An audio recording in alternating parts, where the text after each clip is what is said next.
Assalamualaikum warahmatullahi wabarakatuh. Kami dari FMIPA Kimia Universitas Syahkala ingin membahas tentang detektor, di mana ini untuk memenuhi tugas mata kuliah kami yaitu analisa instrumen. Kami berasal dari kelompok 6 yang terdiri dari Puja Sintia Anissa, Rizka Marina, Restu Rahmi, Sandiana Nariska, dan Yara Vita Dewi. Sebelumnya, penghormatan kami kepada Bapak Profesor Dr. Rinaldi Idrus SSI selaku dosen pengampu mata kuliah ini. Tidak lama-lama, saya akan langsung membahas tentang detektor. Selanjutnya, di mana ada terdiri dari outlet presentation-nya adalah pengertian detektor, jenis detektor, detektor GC, detektor HPLC, dan kesimpulan.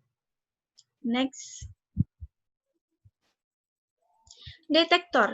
Detektor dihubungkan dengan pipa baja tahan karat. Detektor juga diletakkan pada ujung tempat keluarnya sampel dari kolom. Detektor juga dapat memantau laju aliran yang keluar dan waktu yang dibutuhkan. Selanjutnya, GC, kromatografi gas. GC ini dapat digunakan untuk menguji kemurnian suatu senyawa ataupun memisahkan komponen yang berbeda dari campurannya. Standar GC bervariasi sesuai teknik peralatan dan kolom. Kromatografi gas terdiri dari gas pembawa, injektor, kolom, dan detektor. Di sebelahnya ada gambar dari GC itu sendiri, yaitu ada carrier gas, ada flow controller, ada injektor port tempat diinjeksinya pelarut, dan ada kolom, dan di sampingnya itu ada detektor. Dan hasil dari detektor tersebut akan direkorder oleh recorder. Selanjutnya, di sini ada jenis-jenis dari detektor GC. Yang pertama itu ada FID, ada TCD, ada FPD, dan ada photoionization. Nanti ini akan dijelaskan oleh teman-teman saya. Selanjutnya. Nah, di sini kita akan melihat karakteristik dari detektor GC, di mana respon terhadap analitnya baik, kemudian mempunyai rentang suhu sampai 400 derajat Celcius. Kemudian mudah digunakan dan tidak merusak analitnya. Dan menghasilkan relasi linier dengan kadar laju alir massa. Selanjutnya. Nah, di sini saya akan membahas tentang detektor ionisasi nyala atau flame ionization detector. FID ini merupakan detektor ionisasi nyala yang banyak digunakan. FID ini peka terhadap senyawa hidrokarbon. FID jika menggunakan gas CO2 atau H2O tidak memberi respon. FID akan memberi respon lemah terhadap halogen dan amin. Jadi detektor ini berfungsi untuk mengidentifikasi senyawa organik. Detektor ini mempunyai elektroda yang terletak di atas nyala api untuk mengidentifikasi keberadaan ion dengan arus yang kecil. Selanjutnya, nah, ini ada contoh kasus dari FID itu sendiri, yaitu di mana jurnalnya pengembangan metode kromatografi gas detektor ionisasi nyala untuk analisis CO dan CO2 di udara.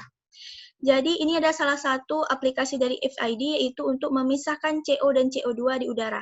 Sampel yang digunakan yaitu berupa sampel udara yang kemudian diinjeksikan dan dimasukkan standar CO dan CO2, sehingga hasil yang berupa kromatogram didapatkan berupa waktu retensi, selisih waktu retensi antara CO dan CO2. Dari tabel ini didapatkan bahwa semakin lama waktu retensi, maka semakin sama sifatnya dengan kolom, sehingga pada suhu 120 derajat Celcius merupakan suhu yang umumnya paling baik untuk identifikasi pemisahan CO dan CO2. Selanjutnya akan dilanjutkan oleh teman saya, yaitu Puja Sintia Anissa. Baiklah, terima kasih kepada Priska Marina. Selanjutnya saya akan menjelaskan tentang detektor hantaran panas atau thermal conductivity detector. Detektor hantaran panas atau thermal conductivity detector relatif sederhana dan tidak mahal. Detektor ini mempunyai tingkat kepekaan yang tinggi. Kemudian detektor ini tidak merusak analit sehingga dapat digunakan kembali, dan respon yang meskipun dia dapat mengidentifikasi hampir seluruh senyawa, tetapi respon yang diberikan itu cukuplah berbeda, sehingga dia umumnya berbeda dengan detektor FID. Next.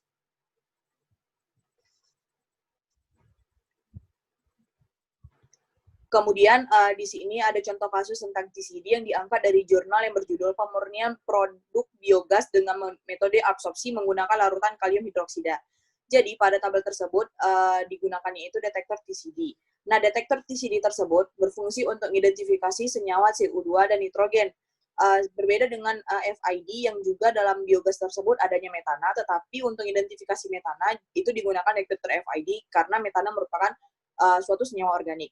Kemudian, fungsinya tersebut, fungsi detektor TCD ini untuk mengidentifikasi CO2 dan nitrogen, tetapi dia tidak bisa untuk mengidentifikasi si metana. Kemudian, filter yang digunakan di sini itu merupakan larutan dari kalium hidroksida yang akan bereaksi dengan CO2 membentuk endapan kapur kalium bikromat. Kemudian, biogas dengan proses penyaringan 3 kali filter itu berdasarkan tabel mempunyai atau menghasilkan gas-gas yang lebih tinggi kadarnya, yaitu nitrogen, CO2 lebih tinggi pada biogas filter ketiga dibandingkan biogas tanpa filter dan biogas filter 1, filter 2.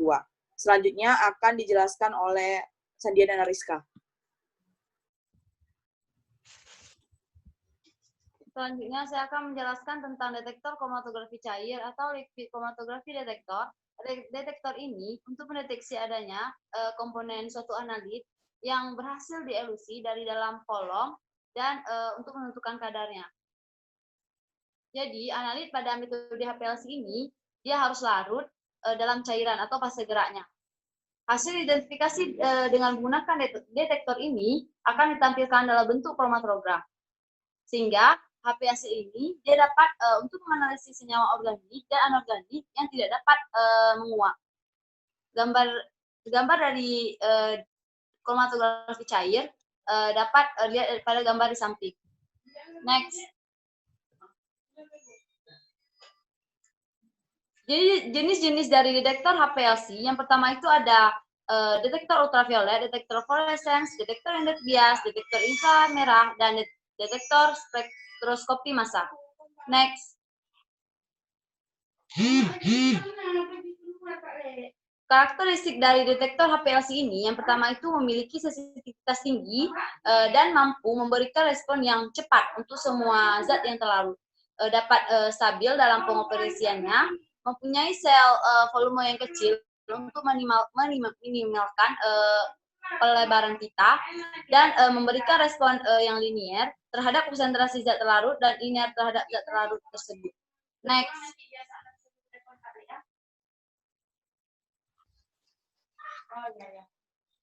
Jenis dari detektor kromatografi cair yang salah satunya itu ada detektor ultraviolet. Detektor ultraviolet itu adalah untuk mengukur kemampuan sampel untuk menyerap cahaya. Detektor ini dia sensitif dan paling sering digunakan. Dia selektif dan terhadap gugus dan senyawa yang tidak jenuh. Prinsip dari detektor ultraviolet ini dapat dilihat pada gambaran di samping, yaitu sinar yang datang kemudian dilewatkan yang dirubah dalam bentuk listrik, kemudian akan memberi sinar atau puncak-puncak pada kromatogram. Next.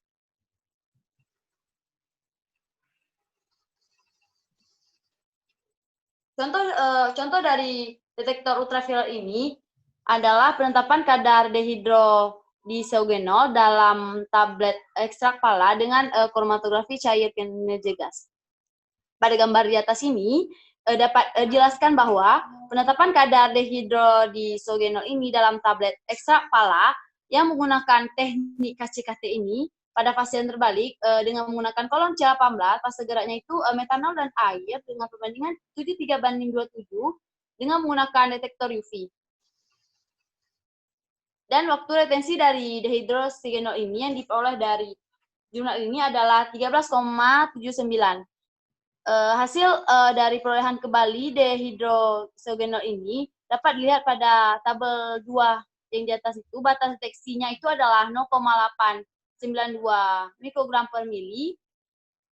Kemudian dapat disimpulkan bahwa kadar ekstrak pala dari 300 mg mengandung dihidrosdiisogenol sebanyak 0,818 mg. Selanjutnya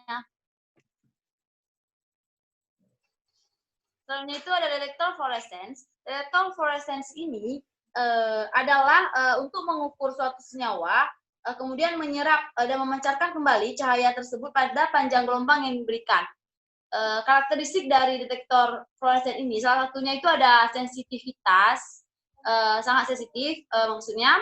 Kemudian dia sensitif, selektif bagi senyawa yang berfluorescence. Prinsip kerja dari detektor fluorescensi ini dapat dilihat pada gambar di samping, yaitu prinsip kerjanya itu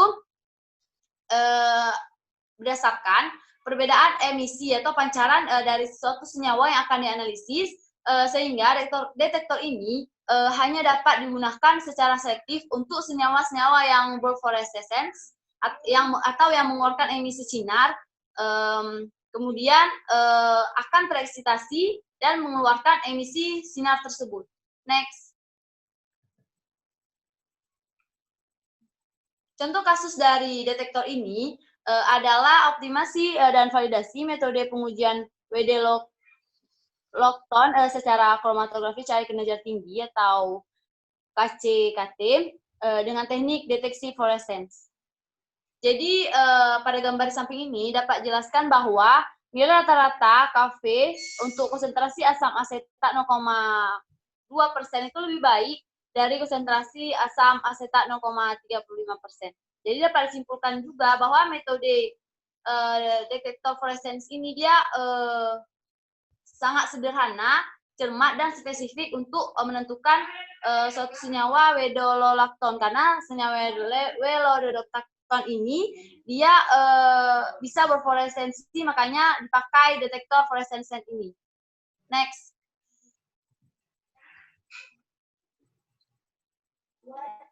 Kemudian ada detektor reflection index atau indeks bias. Detektor ini adalah untuk mengukur kemampuan suatu molekul pada sampel, kemudian membiaskan cahayanya kembali. Karakteristiknya itu ada universal, kemudian sensitif terhadap suhu dan tidak dapat digunakan pada ilusi gradien. Kemudian detektor ini untuk mendeteksi suatu polimer, trigesida, atau jadi prinsip dari detektor ini dapat dilihat pada gambar di samping, yaitu fasa yang bergerak dan larutan yang keluar dari suatu kolom, dia akan memberikan respon untuk setiap bahan yang terlarut. Kemudian dia akan mempunyai indeks reflektif yang signifikan yang berbeda dari fase bergeraknya. Next. Untuk lebih jelasnya, maka kita akan melihat contohnya. Contoh kasusnya itu ada penentuan kadar glukosa dan fruktosa pada madu randu dan madu kelengkeng dengan metode kromatografi cahaya kinerja tinggi. Jadi kenapa digunakan detektor ini? Karena kan detektor ini dia untuk mendeteksi suatu polimer gula-gula. Pada contoh kasus ini digunakan glukosa dan fruktosa yang sangat cocok untuk mendeteksi senyawa yang ada di dalam madu kelengkeng tersebut. Dapat lihat pada tabel 1 itu, yaitu hubungan antara laju alir dan waktu retensi dari masing-masing komponennya itu. Jadi tabel yang di samping itu dapat menunjukkan bahwa glukosa dia muncul sebagai puncak pada waktu retensi yang lebih cepat daripada fruktosa, karena fruktosa ini dia memiliki interaksi yang kuat. Karena dia kan fruktosa ini dia memiliki gugus keton sebagai fase diamnya, sedangkan glukosa ini dia mengandung gugus aldehid sebagai fase diamnya. Sekian presentasi dari saya, kemudian akan dilanjutkan oleh Restu Rahmi. Baiklah, saya akan melanjutkan tentang detektor elektrokimia. Detektor elektrokimia mempunyai tingkat sensitivitas 10⁻12 gram per mililiter. Detektor ini sensitif terhadap suhu dan kecepatan fase gerak, serta tidak dapat digunakan pada elusi gradien dan selektif terhadap oksidator reduktor. Prinsip kerja dari detektor ini yaitu, kalau masuk ke sel yang larutan mengalir di atas permukaan elektroda yang telah diberi potensial, sehingga analit akan ditransfer ke elektron. Pada gambar di sebelah kanan dapat dilihat gambar dari detektor elektrokimia, di mana detektor elektrokimia ini dia dibantu dengan elektroda. Elektrodanya yaitu elektroda kerja, elektroda referensi, dan elektroda pembantu. Selanjutnya, contoh kasus detektor elektrokimia. Contoh dari detektor ini saya ambil deteksi dopamin secara voltametri menggunakan elektroda pasta karbon termodifikasi ether mahkota atau dibenzo 18 kron 6. Dari gambar di samping merupakan penambahan standar pengukuran sampel dopamin injeksi. Dapat dilihat bahwa persen kesesuaian yang diperoleh dari sampel dopamin merek Giulini sebesar 87%, dan sampel dopamin merek Ribart sebesar 91,5%. Elektroda pasta karbon yang dimodifikasi dengan ether mahkota atau benzo 18 6 menghasilkan arus puncak yang lebih tinggi dibandingkan dengan elektroda pasta karbon tanpa modifikasi. Selanjutnya, mass spektroskopi detektor atau detektor spektroskopi massa. Detektor ini memiliki tingkat sensitivitas 10⁻⁹ gram per mililiter. Prinsip kerja dari detektor ini yaitu, analit akan diionisasikan, kemudian dipisahkan pada analisator dan dibaca oleh detektor sehingga menghasilkan spektrum massa. Detektor ini digunakan untuk menentukan struktur senyawa, terutama senyawa metabolit. Gambar dari detektor spektroskopi massa dapat dilihat pada gambar sebelah kanan. Selanjutnya, contoh kasus detektor spektroskopi massa. Di sini saya mengambil jurnal yang berjudul Pengembangan Metode GCMS untuk penetapan kadar acetaminophen pada spesimen rambut manusia. Gambar di bawah ini merupakan kromatogram senyawa acetaminophen pada sampel spesimen rambut. Acetaminophen dapat dideteksi pada spesimen rambut menggunakan GCMS. Kemudian, dapat disimpulkan dari gambar tersebut bahwa semakin panjang spesimen rambut, maka semakin tinggi konsentrasi senyawa acetaminophen yang terdeteksi. Selanjutnya, semakin panjang spesimen rambut, maka semakin banyak pula senyawa obat yang berikatan dengan spesimen rambut.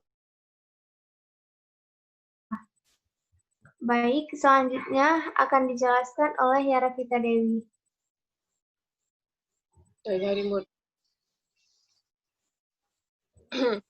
Baiklah, selanjutnya saya akan menjelaskan tentang radiochemical detector atau detektor radiokimia.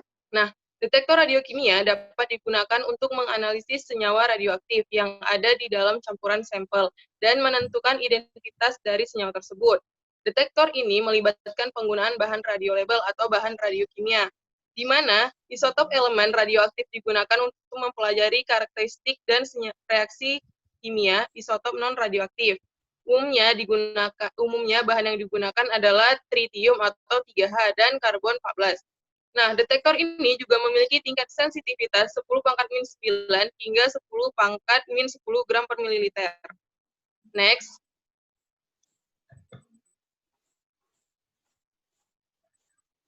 Di sini adalah contoh kasus detektor radiokimia, yaitu pengembangan metode penentuan pengotor radiokimia dan kimia menggunakan radio HPLC dalam proses pembuatan 9,9-MTC di TPA ketoconazole.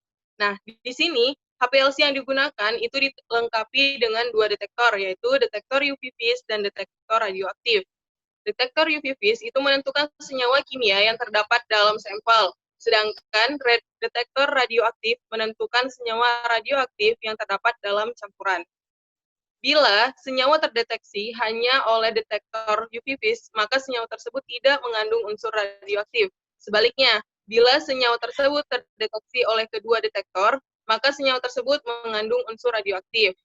Bila kita lihat pada tabel 2 di samping, ini adalah hasil waktu retensi HPLC. Kolom C18 dengan eluannya metanol dan baper fosfat pH 7, perbandingannya 70:30. Di sini kita bisa lihat bahwa dari kelima sampel 99-MTCO4 ketoconazole DTPA, 99 mTC DTPA, 99 mTC DTPA ketoconazole. Bisa kita lihat dari kelima sampel tersebut, hanya 2 sampel yang tidak mengandung unsur radioaktif, yaitu pada ketoconazole dan DTPA. Kenapa? Karena ia tidak terdeteksi pada detektor Gabistar. Oke, next.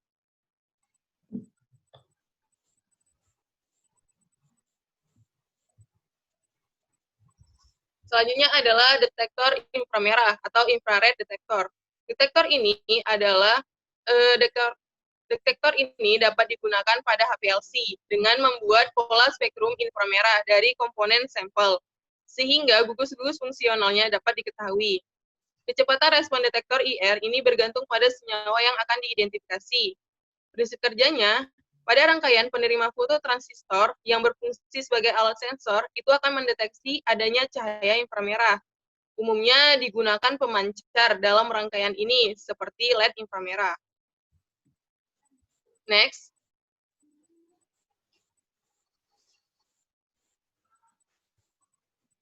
Di sini ada contoh kasus dari detektor inframerah, yaitu pemanfaatan sensor fototransistor dan LED inframerah dalam pendeteksi kekeruhan air berbasis mikrontuler AT89S51. Nah, fototransistor itu sendiri merupakan salah satu komponen yang berfungsi sebagai detektor cahaya yang dapat mengubah efek cahaya menjadi sinyalistik. Di sini dilakukan dengan 2 kali pengujian, yaitu pada keadaan tenang dan air mengalir, dengan 4 sampel, yaitu air minum, air PDAM, air sungai, dan air kopi. Nah, bisa kita lihat dari tabel 1, itu semakin kecil tegangan, maka tingkat kekeruhannya akan semakin rendah, dibandingkan dengan air yang tingkat kekeruhannya pekat, itu menghasilkan tegangan yang lebih besar. Dalam keempat sampel ini, tegangan yang paling rendah itu pada air minum, karena dia yang tingkat kekeruhannya itu rendah. Sedangkan yang paling tinggi adalah air kopi, karena dia lebih pekat. Next. Di sini adalah hasil uji pada air yang mengalir, tetap dengan menggunakan 4 sampel, yaitu air minum, air PDAM, air sungai, dan air kopi. Nah, hasilnya tidak jauh berbeda dari hasil sebelumnya, di mana pada sampel tingkat yang kekeruhannya itu rendah, maka tegangannya juga rendah. Sedangkan pada sampel yang tingkat kekeruhannya itu besar, maka tegangannya pun besar. Next. Kesimpulan. Nah, setiap detektor mempunyai tingkat sensitivitasnya masing-masing, yang menandakan bahwa ada beberapa detektor yang mampu mengidentifikasi semua senyawa, ada pula beberapa detektor yang hanya mampu mendeteksi senyawa tersebut. Pendeteksian senyawa tersebut bergantung pada sensitivitas dari detektor.